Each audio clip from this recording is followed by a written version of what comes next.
Assalamualaikum warahmatullahi wabarakatuh. Saya Dian Ayu dengan NIM 2018-051-0008 dari jurusan Hubungan Internasional. Di sini saya akan menjelaskan tentang tema kegagalan International Criminal Court dalam penyelesaian konflik di Sudan. Republik Sudan ialah sebuah negara yang terletak di sebelah timur benua Afrika dan merupakan negara dengan luas wilayah terbesar di benua Afrika. Sudan yang beribu kotakan di Khartoum memiliki populasi 38.435.252 orang berdasarkan sensus tahun 2015. Sudan sendiri merdeka pada tanggal 1 Januari 1956 yang diberikan oleh Inggris, di mana sebelumnya Sudan sendiri dikuasai oleh Mesir pada tahun 1899. Saat itu Mesir sendiri berada di bawah Imperium Inggris. Inggris secara langsung menduduki Darfur pada 1916. Ketidakadilan pemberian bantuan terhadap daerah pedalaman telah membuat munculnya kesenjangan kesejahteraan rakyat Sudan secara keseluruhan. Penjajah Inggris pada saat itu membuat sejumlah kebijakan dengan membagi Sudan menjadi dua, yaitu Sudan Utara dan Sudan Selatan. Sudan Utara dikembangkan dan diisolasi dari Sudan wilayah selatan. Mereka melarang penduduk wilayah utara untuk masuk ke selatan. Di selatan, mereka mencegah penyebaran Islam dan tradisi Islam dengan memperkenalkan misionaris Kristen. Inggris pun membangun kesadaran identitas penduduk Sudan wilayah selatan, bahwa mereka adalah penduduk asli Afrika yang berbeda dengan utara. Tidak hanya itu, Inggris membangun pola pemerintahan tradisional di bawah pimpinan para syekh di utara dan pimpinan suku di selatan yang memberikan andil terhadap lemahnya sistem pemerintahan Sudan di kemudian hari. Mirip dengan konflik lain, masalah kemiskinan, perebutan bahan ekonomi menjadi faktor yang menonjol dalam konflik sekarang ini. Hal ini memang jika dilihat sudah sejak awal Inggris telah mengkotak-kotakan Sudan ke dalam dua bagian yang memiliki perbedaan mendasar. Jadi pemecah belah antara kedua bagian yakni antara Sudan Utara dan Sudan Selatan telah ada sejak awal kemerdekaan Sudan. Hal inilah yang memicu konflik di kedua daerah, sehingga Sudan harus menghadapi perang sipil pertama pada tahun 1970. Tahun 1983, perang kembali pecah yang berakhir pada tahun 2003. Dalam konflik Sudan, terdapat beberapa jenis tindakan pembantaian yang dapat dijelaskan sebagai tindakan kriminal, seperti ethnic cleansing, pergerakan kekuatan militer, pemindahan penduduk, serta penyerangan. Karena konflik yang terus berlangsung dan korban semakin banyak berjatuhan, usaha-usaha untuk menciptakan perdamaian juga diupayakan oleh pihak-pihak penegak hukum, serta keadilan internasional. Hal ini dikarenakan konflik Sudan telah masuk dalam ranah internasional yang menyangkut isu HAM, serta stabilitas internasional. Berbagai kejahatan seperti genosida, kejahatan lain terhadap kemanusiaan, dan kejahatan perang memang merupakan jenis kejahatan yang berskala internasional. Selain itu, HAM serta genosida juga merupakan jenis masalah yang dapat dikategorikan dalam masalah transnasional, yang artinya di mana pengadilan serta upaya penyelesaian masalah tersebut dapat disoroti oleh masyarakat internasional tanpa melihat teritori wilayah serta tidak dibatasi oleh hukum suatu negara. ICC atau International Crimes Court ialah sebuah lembaga yudisial independen yang dibentuk berdasarkan Rome Statute pada tanggal 17 Juli 1998 di Roma, Italia, dan mulai melaksanakan tugasnya tanggal 1 Juli 2002. ICC berkedudukan di Den Haag, Belanda, tetapi proses peradilannya dapat dilaksanakan di mana saja.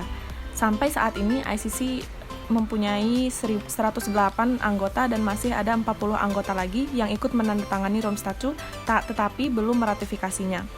Tugas ICC ialah untuk mengadili orang-orang yang melakukan kejahatan seperti genosida, kejahatan terhadap kemanusiaan, kejahatan perang, dan kejahatan agresi. Pada dasarnya, ICC menjalankan kewenangannya pada negara-negara yang menandatangani Rome Statute. Tetapi, ICC juga dapat melakukan proses peradilan terhadap seseorang yang negaranya tidak menandatangani Rome Statute apabila direferensi oleh United Nations Security Council atau Dewan Keamanan PBB. Sejauh ini, tindakan yang diambil oleh ICC dalam penyelesaian konflik Sudan terhitung sejak dikeluarkannya surat penangkapan terhadap Presiden Sudan yaitu Omar Hassan Ahmad al-Bashir, serta para kroninya. Konflik Sudan pada prinsipnya adalah konflik intern dalam negeri Sudan, namun kemudian menjadi suatu yang sangat rumit serta kompleks dalam penyelesaiannya karena konflik ini menyertakan kompleksitas pihak yang berkepentingan dan adanya intervensi asing. ICC sebagai organisasi internasional yang berperan dalam menegakkan supremasi hukum internasional seringkali menemukan jalan buntu dalam penyelesaian konflik tersebut. Hal ini berkaitan dengan upaya menjamin stabilitas domestik Sudan, dalam arti bahwa penangkapan Presiden Omar al-Bashir akan berdampak pada situasi Sudan serta jaminan stabilitas domestiknya. Seperti yang diketahui, di wilayah Sudan Selatan terdapat sumber daya alam berupa minyak, gas, dan uranium. Inilah yang membuat pihak asing, khususnya negara-negara barat seperti Amerika Serikat dan Inggris, serta Cina ikut campur tangan dalam konflik Sudan tersebut. Pihak asing tersebutlah yang membuat konflik etnis tersebut tak kunjung usai. Di sini terjadi keadaan di mana etnis dijadikan sebuah instrumen untuk mencapai kepentingan asing. Boleh dikatakan bahwa konflik Sudan adalah konflik etnis yang dipolitisi atau konflik etnis yang diboncengi kepentingan asing. Selain itu, kegagalan disebabkan oleh rendahnya motivasi para aktor untuk menyelesaikan konflik. Keterlibatan mediasi oleh pihak luar tidak lain hanya dianggap sebagai sebuah bentuk intervensi dan dominasi pihak asing yang mempunyai kepentingan di Sudan. Sebagai contohnya, PBB sebagai badan yang berupaya menciptakan perdamaian dunia dengan instrumen-instrumennya seperti Dewan Keamanan PBB atau ICC, kemudian dilihat sebagai alat-alat negara besar untuk melancarkan kepentingan serta hegemoninya di Sudan. Dampaknya adalah upaya mediasi dan penyelesaian konflik oleh pihak luar selalu mendapatkan penolakan oleh Sudan. Bagi mereka, upaya yang disponsori oleh PBB melalui instrumen-instrumennya adalah suatu bentuk neokolonialisme untuk kepentingan serta hegemoninya di Sudan.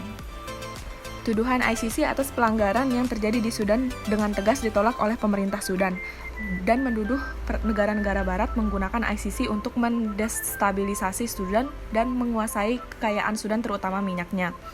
Penetapan tersangka Presiden Sudan oleh ICC ini direspon oleh pemerintah Sudan dengan mengusir 13 International Non-Government Organization atau INGO dan 3 National Non-Governmental Organization.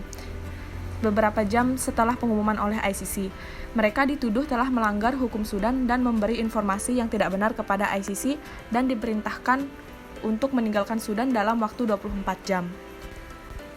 Dalam menjalankan tugasnya, ICC dihadapkan pada masalah yang cukup serius dan mengancam eksistensi serta visi kerjanya. Kehadiran ICC kemudian mendapatkan pro kontra oleh negara-negara yang pada dasarnya mempunyai kepentingan pribadi, namun menggunakan isu atau alasan tertentu. Satu hal yang ironis adalah di satu sisi, pemerintah Sudan tidak menerima upaya luar dalam memediasi konflik yang terjadi di Sudan. Di sisi lain, konflik Sudan terus berjalan serta tidak ada upaya untuk menyelesaikan konflik tersebut. Konflik terus terjadi serta pelaku-pelaku dan aktor-aktor yang terlibat dalam konflik tersebut tidak pernah diproses atau ditindaklanjuti. Dunia internasional senantiasa selalu berusaha menyelesaikan konflik dan ketegangan yang terjadi di Sudan. Hal ini adalah agar terciptanya perdamaian di Sudan yang juga ikut serta menciptakan perdamaian dunia. Kegagalan penyelesaian konflik ini bukan menjadikan alasan untuk membiarkan Sudan terus dalam situasi seperti ini. Sehingga, selain aktor internasional dan pihak-pihak yang berwenang untuk menyelesaikan konflik di Sudan, diharapkan berpartisipasi dalam mendukung penyelesaian konflik di Sudan. Sekian dari penjelasan saya. Wabillahi taufiq wa hidayah. Wassalamualaikum warahmatullahi wabarakatuh.